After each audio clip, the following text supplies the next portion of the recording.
On est reparti pour un énormissime book haul.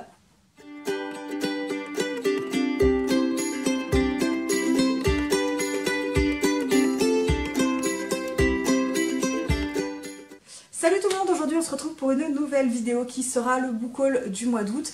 Et une fois n'est pas coutume, j'ai été déraisonnable. Voilà, pourtant, quand j'ai préparé la pile, j'étais toute fière de moi en me disant « Ouais, non, ça va, ce mois-ci j'ai été raisonnable. » Sauf que quand j'ai vu les livres s'accumuler, je me suis dit « Ah ouais, non, la pile est quand même assez conséquente, ça s'apparente au mot blanc. » Voilà, et donc, qu'est-ce que ça aurait été si je m'étais pas contenue? Ça aurait pas été le Mont Blanc, les gars, ça aurait été l'Everest. Mais bon, vous le savez, de toute façon, je n'arrive pas à me contenir quand il s'agit des achats livresques. Je craque, voilà, j'ai mon cerveau qui se met en off, vous voyez, je bug, ça fait out et il n'y a plus personne, mis à part mes mains qui fonctionnent toutes seules, voilà, et donc qui sortent l'argent du portefeuille.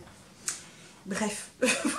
Voilà, il est encore énorme, j'espère qu'au mois de septembre je serai un peu plus raisonnable, sachant qu'au moment où je vous tourne cette vidéo, le mois d'août n'est pas du tout terminé, on est le 25 août, donc on a encore jusqu'à la fin de la semaine pour vraiment avoir la fin du mois, et je suis censée recevoir d'autres livres pour la fin du mois, mais je ne vais pas attendre du tout, parce que je ne vais pas avoir le temps de vous le tourner par la suite.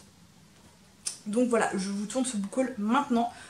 On va d'ailleurs commencer très vite, mais juste avant de commencer, excusez-moi pour cette dégaine de pantouflarde. Voilà, je suis en vacances.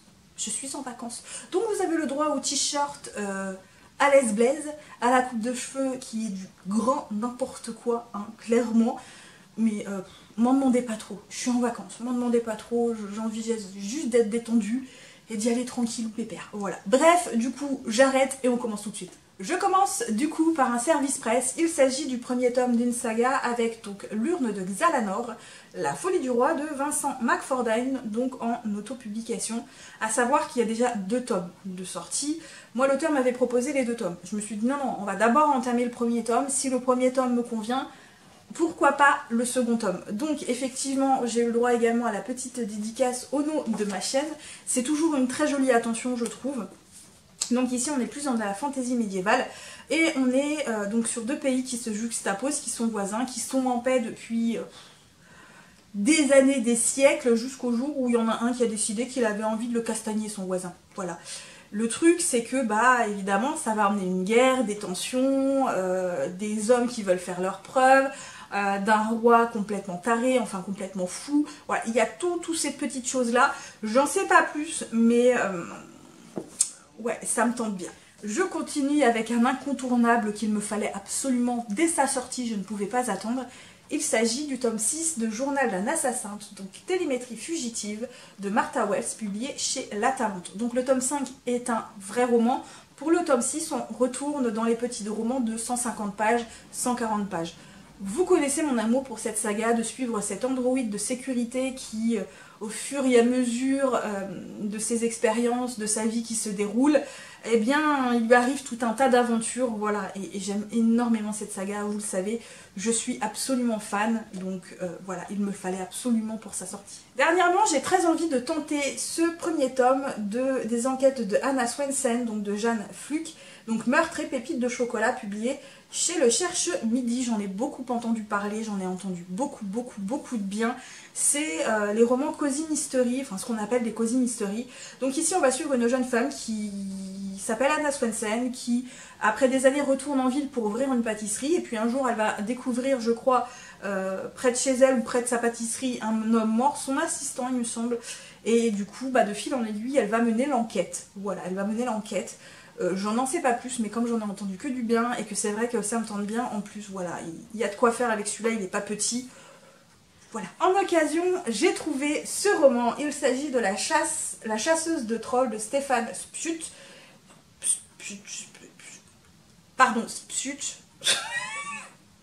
Désolée, je suis désolée, mais le nom, j'arrive pas à le prononcer. C'est publié chez Actes Sud, j'en avais beaucoup entendu parler à sa sortie en 2019, il me tentait déjà beaucoup à ce moment-là. Et puis je me suis dit, ah oh, non, là je l'ai trouvé d'occasion, donc je me suis dit, ah vas-y, laisse-toi tenter. Tu l'as trouvé à 5 €, sachant que c'est un gros pavé qui fait plus de 600 pages, ouais, il fait bien 130 pages, donc il y a de quoi faire. Donc ici, on sait qu'en 78, il y a un enfant qui a disparu dans la forêt, on ne sait pas ce qu'il est devenu. Et des années plus tard, c'est pareil, 25 ans plus tard, un autre enfant disparaît, et on va donc suivre une jeune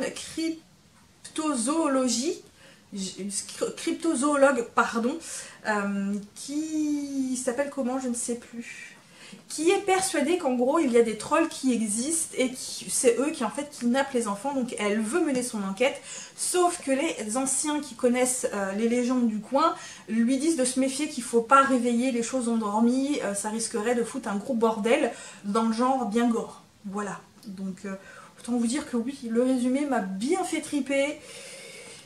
Voilà, il me tente bien celui-là quand même. Je me suis également procuré le second tome de Monstres de Marjorie Liu et Sana Takeda, donc le tome 2, donc La Quête, publié chez Delcourt. Je voulais lire le tome 1 très prochainement, mais j'ai peur que ça finisse en cliff et il me fallait du coup le tome 2. Et on a encore une couverture, les gars, mais waouh quoi, je suis absolument fan. Donc ici, pour rapidement vous rappeler l'histoire, donc on est dans un univers où il y a des humains et des hybrides humains-animaux, donc après je crois une apocalypse, et évidemment on va suivre cette jeune femme qui est apparemment une esclave et qui est également mi-animale et qui est une espèce d'entité démoniaque qui vit en elle, je crois, et je ne peux plus vous en dire plus parce que je me souviens plus vraiment, mais voilà, c'est des grosses BD, vous avez de quoi faire avec, et j'ai hâte de la commencer, elle me tente trop quoi. Chez France Loisirs, je me suis procuré le premier intégral des Chevaliers des Highlands, donc le tome 1, 2 et 3 de Monica McCarthy, donc voilà, un gros pavé. C'est de la romance avec des Highlanders, hein, voilà, je ne sais plus trop de quoi ça parle exactement, des guerres entre les Anglais, les Highlands, voilà, mais je suis bien tentée, voilà, c'est de la romance, j'aime bien les romances de ce type-là de temps en temps, donc tant qu'à faire. Un livre qui me tentait bien depuis un certain temps, alors je l'ai vu pas mal passer sur les réseaux, mais c'est pas ça qui m'intéressait, c'était vraiment le résumé qui me faisait bien envie. Il s'agit donc du premier tome de La Passeuse de mots d'Alric et Jennifer Twice, publié aux éditions Hachette Roman. Donc le livre est pas petit, et déjà rien que la phrase d'accroche, dans le royaume d'Hélios, les mots ont un pouvoir. Déjà rien que ça, moi... c'est bon, j'étais hypée, hein, clairement. Donc ici, les mots ont un pouvoir d'équilibrer le monde, de le créer et de le détruire. Et donc on va suivre une jeune fille qui s'appelle Aria, qui adore les livres. Hein. C'est une dévoreuse de livres, elle les bouffe les livres comme beaucoup d'entre nous. Hein. Et elle ne sait pas qu'en gros, elle est un peu la clé pour sauver le monde. Voilà, j'en sais pas plus, mais il me fait super envie quoi. Au mois d'août, j'ai encore pas mal craqué pour des mangas, voilà, j'ai une bonne pile là, il y en a plein qui me faisaient envie, donc là je me suis dit vas-y, lance-toi, il faut envie, prends-les. Donc le premier, il s'agit du tome 10, Favorite, de Suzuki Tanaka, publié aux éditions Azuka dans leur collection Boys Love. Donc ici c'est du shonen ai, donc il n'y a rien de hot, hein. On va suivre deux jeunes lycéens, un qui est carrément le beau gosse du lycée et l'autre carrément le vilain petit canard, sauf que le beau gosse est... à fond dans le vilain petit canard, mais il a un amour un peu particulier, vous voyez, il a un amour un peu sadique sur les bords, et le pauvre vilain petit canard, je ne sais plus c'est quoi son nom, bah il en bave, voilà, il en bave, mais voilà, c'est très fun, c'est très drôle, c'est plein d'humour, et franchement j'adore. Je me suis également procuré le tome 1 de l'Éden des sorcières de Yumeji, publié chez Kiyun. Donc ici on est dans un univers où les sorcières, si vous voulez, ce sont elles qui peuvent donner vie aux plantes, elles sont là pour prendre soin des plantes, qu'il y ait un équilibre si vous voulez. Le problème c'est que les hommes n'aiment pas les sorcières, et bah évidemment hein, se sont mis à les brûler, et en faisant ça, peu à peu ils détruisent la planète, hein, clairement, il y a de moins en moins d'arbres, c'est de plus en plus la sécheresse, et donc on va suivre une jeune fille qui s'appelle, je ne sais plus c'est quoi son nom, Pili, qui a grandi dans une espèce de sanctuaire où il y a encore beaucoup de verdure, cachée loin des hommes, jusqu'au jour où ils vont les découvrir, elle et son mentor, et à partir de là, eh ben, tout va partir à volo, et donc Pili va chercher l'Éden des sorcières, un endroit où les sorcières vivent en paix. Voilà, je n'en sais pas plus. J'ai eu quelques retours déjà, apparemment c'est quand même un très bon premier tome, donc Voilà, je suis très hypée par ce résumé. Je continue doucement mais certainement ma collection des cartes Captor Sakura de Clamp, donc dans leur superbe édition, voilà, dorée, donc chez Pika. Et donc celui-ci, c'est le tome 7, voilà, le tome 7, donc j'approche tout doucement de la fin puisqu'il me manque le tome 8 et le tome 9 pour avoir le manga complet que je vais certainement me procurer pour la fin de l'année. Un manga qui me faisait envie depuis vraiment très longtemps, il s'agit de premier tome de Créatures Fantastiques de Kazuya et c'est publié encore une fois chez Kimiku, donc Kiyun et Kimiku, vous connaissez mon amour pour ces deux maisons d'édition. Donc ici on va suivre une jeune fille qui est apprentie vétérinaire pour les créatures fantastiques, voilà.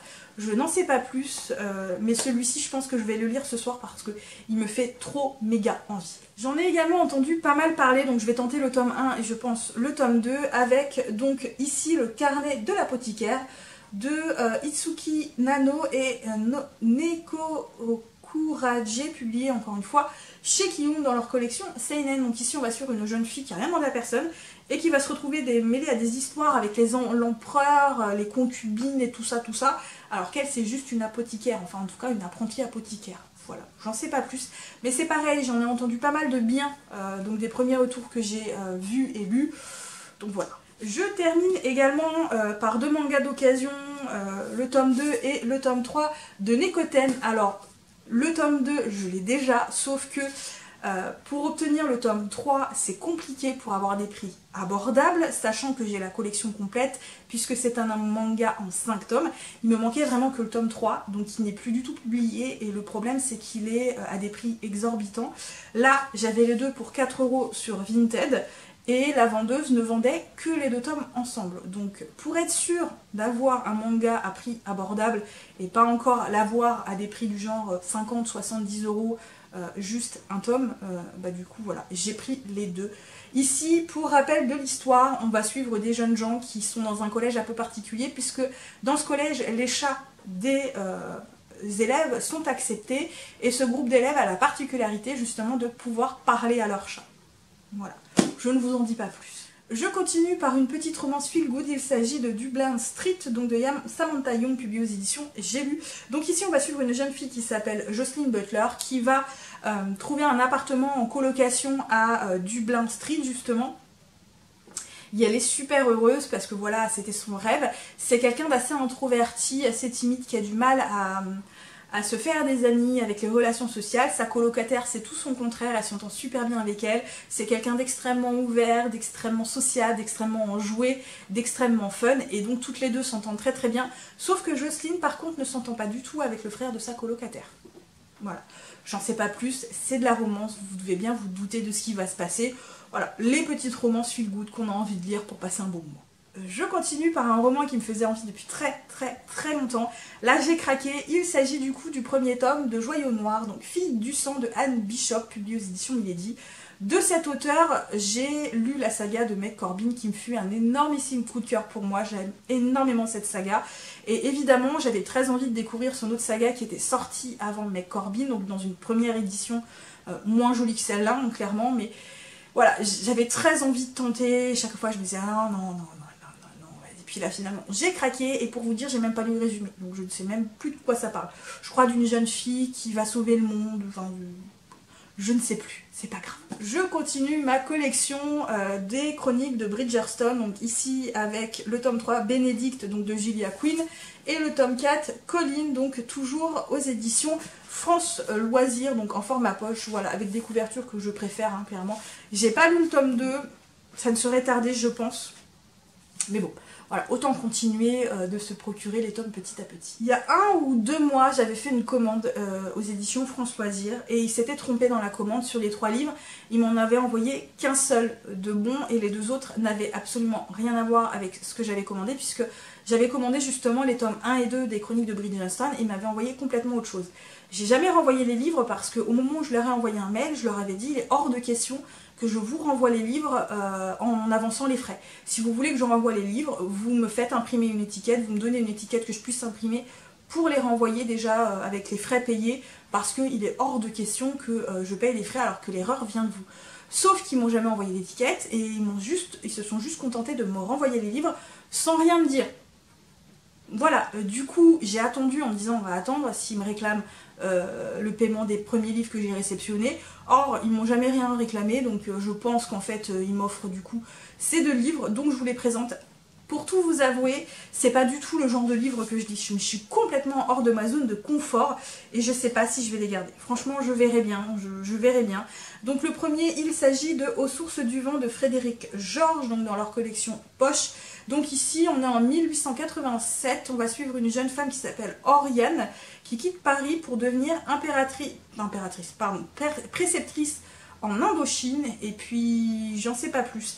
Alors ça m'intéresse quand même un petit peu parce que ça se passe en Indochine, donc au Vietnam, sachant que mon père est franco-vietnamien, bah voilà, c'est quand même une époque que j'aimerais bien découvrir, un peu plus dans son histoire. Donc voilà, celui-ci peut-être que je le lirai, mais rien n'est sûr. Et j'ai également du coup réceptionné le tourbillon des illusions de Marie-France de Marie, et je ne sais pas du tout de quoi ça parle. Voilà, je ne sais pas du tout de quoi ça parle. Wine Ping 1938. Ça se passe au Canada apparemment. Mais voilà, je sais pas et franchement je vous avoue, je suis pas très tentée là pour le coup. Je me suis également procuré L'Empire s'effondre de Sébastien Coville, publié aux éditions de l'Anne Carrière. Donc ici on est dans un univers de steampunk il me semble. Alfred de Pérgoal, ingénieur et créateur des plus beaux engins à vapeur de son temps, se rend au palais afin d'assister à la cérémonie millénaire du 7. Mais en ce soir de fête, la capitale est une cocotte minute. Les habitants, sous le joug d'une théocratie injuste et brutale, sont prêts à tous les excès et même à la révolution. Il va suffire d'un attentat pour sceller le destin du cercle-monde. Cette fois, c'est irrémédiable, l'Empire s'effondre. Quand j'ai lu ça, alors j'ai pas lu la dernière, mais je l'ai pas lu non plus pour moi, et ça m'a suffi en fait. Ça m'a suffi, et du peu de retours que j'en ai eu, c'est un vrai plaisir ce livre, donc voilà, j'ai craqué. Je termine par un nouvel achat indispensable, évidemment il me le fallait, c'était obligé, vu que j'avais eu un petit coup de cœur pour le premier tome. Il s'agit donc du second tome de God of Men de Barbara Kloss, publié aux éditions, j'ai un trou, Rivka. Voilà, donc le premier tome était super chouette, on suivait 2 personnages dans un milieu très froid, très hivernal. Dans le second tome c'est plus dans un univers oriental, donc à voir, j'ai pas lu le résumé, je m'en fous en fait, je m'en fous. On a encore des couvertures là à l'intérieur absolument magnifiques, des jaquettes absolument magnifiques, hein, voilà. Et du coup, bah, j'en ai profité hein, parce que comme si ça me suffisait pas, hein, voilà, quand je vous dis que j'ai craqué, j'ai également acheté la pochette avec les 2 personnages des couvertures du premier tome. Voilà, voilà, j'ai craqué, je vous dis, j'en avais pas besoin hein, de cette pochette, mais je me suis dit autant faire sa fan absolue et se procurer également la pochette. Voilà. Et voilà, j'en ai du coup terminé pour ce book haul énorme. Voilà, disons-le, avouons-le, il est énorme. En tout cas, j'espère que cette vidéo vous a plu. N'hésitez pas à me dire si vous avez lu certains des romans, si vous les avez aimés ou non. N'hésitez pas également à me laisser des commentaires, juste pour me laisser des commentaires, ça fait toujours plaisir. Les petits pouces bleus, hein, n'hésitez pas à vous abonner également et à mettre la petite cloche, on sait jamais, à partager cette vidéo. Et comme d'habitude, moi, je vous souhaite de très très bonnes lectures et à très bientôt pour une nouvelle vidéo. Bye bye!